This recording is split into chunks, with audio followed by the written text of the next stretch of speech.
During one bullshit session, Team Ant-Man's resident Russian hacker, and my fellow Dave, used to call him Russian Hacker Dave, but that element of his backstory is significantly downplayed in this installment for some strange reason I can't quite put my finger on.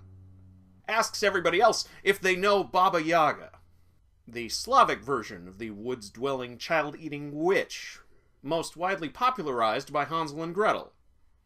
And I'm like, doesn't everybody know Baba Yaga now? But then I thought about it for a second, and I wondered, oh god, did John Wick not come out on Earth 2 times 10 to the 5th? Because if so, Jesus Christ. I mean, this universe was already pretty fucked up, but no John Wick? Ugh. That's scarier than all of the sci-fi raptures in the world.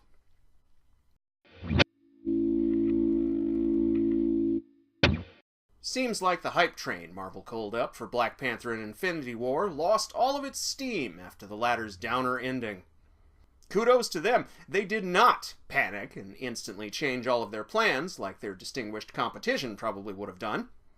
Instead, they released a Marvel movie that everyone seems to have completely forgotten about in just 6 short months. Except, of course, for nerds like me. So, let's get all caught up for the year and take a look at Ant-Man and the Wasp. The first Ant-Man movie languished in development hell for at least 7 years, and the final results certainly felt like it.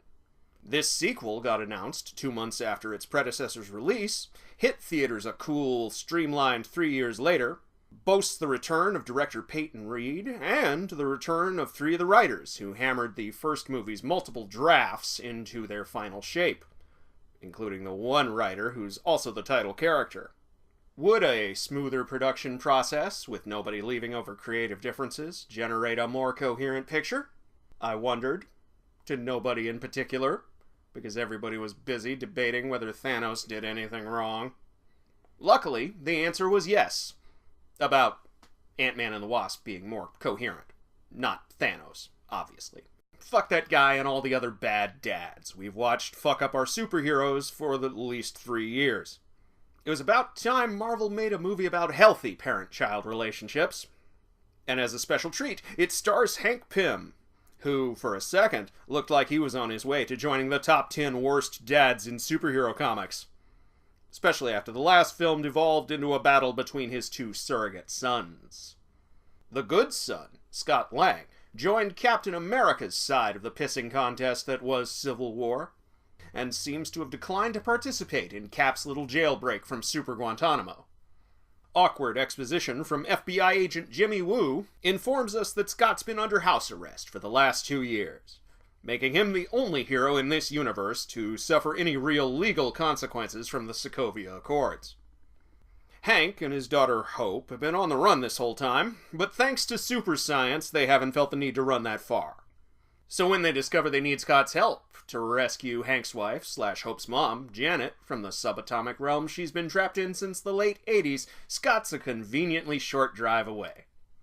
And bless my soul, after 3 years of waiting, we finally get to see Evangeline Lilly in her own superhero suit, doing those mixed martial arts kicks everybody likes so much. Since Marvel made a whole movie introducing the concept of Pym-Tech shrinking powers, this one can cut right to our heroes, using them in interesting and creative ways. Not just against the feckless thugs of black market arms dealers, though there's plenty of that too, continuing a trend from Black Panther and Spider-Man Homecoming, but against another person with superpowers that aren't identical to their own, forcing our heroes to use imagination and, gasp, shock, teamwork to overcome their adversary. What a fantastic idea! Somebody should have come up with this 40, 50, 60, 70 odd years ago. Next, you're going to tell me our antagonist has a sympathetic backstory and motivation for her antagonism that isn't just a fascist talking point, done up in fashionable purple. I joke because I love, and because I've had to sit through 10 years of often frustrating mediocrity to get a Marvel universe that kind of, sort of, almost resembles the one I found as a child. A world where superheroes are monitored and persecuted by a carceral state that's so incompetent and so easily corrupted that even a complete nobody like Sonny Birch... Yeah, I know, that's a deep Iron Man cut right there. Sonny Birch's of Oats has an FBI guy on the payroll. Too bad Vulture didn't take some of that gravity gun money and bribe his local federales. A world where super science seems to be the only growth sector opportunity around, because it can so easily make all kinds of wonderful deadly weapons. Where even the victims of super science are coerced into becoming living weapons by the very same state that now seeks to incarcerate them. Best case scenario, well, best case the state never learns about you and you become a drunken private detective, but second best case scenario, the state forgets about you in all the hubbub, and you live a life of pain and misery and suffering until your molecules just kind of phase out of existence. So shout out to Ghost for being my new favorite villain for all the reasons just stated, plus those sweet phase-shifting powers. The way echoes of the future and the past just kind of swirl around her, very nice. And the fact Lawrence Fishburne's her adopted dad is even nicer. He's also Bill Foster, the former Goliath. Another one of Hank Pym's pissed-off former colleagues in this universe. But the first to make me wish we could rewind this whole shit show and check out what it was like in the 70s. Surprisingly, Foster's not driven insanely murderous by his proximity to superpowers, or even the fact that Hank Pym is kind of a dick. No, he's motivated by genuine sympathy and concern for his adopted daughter. He doesn't even want to kill anybody, and Ghost only wants to kill one person, since she thinks that'll stabilize her condition. And even then, she doesn't really want that. The killing is more of an incidental side effect. And what is this? Illusion? No, this is real. Real sympathetic villainy hours. No genocide required. Unfortunately, the person Ghost thinks she needs to kill is Janet Van Dyne, and so conflict arises. It takes fairly typical action movie forms, for the most part, including a car chase.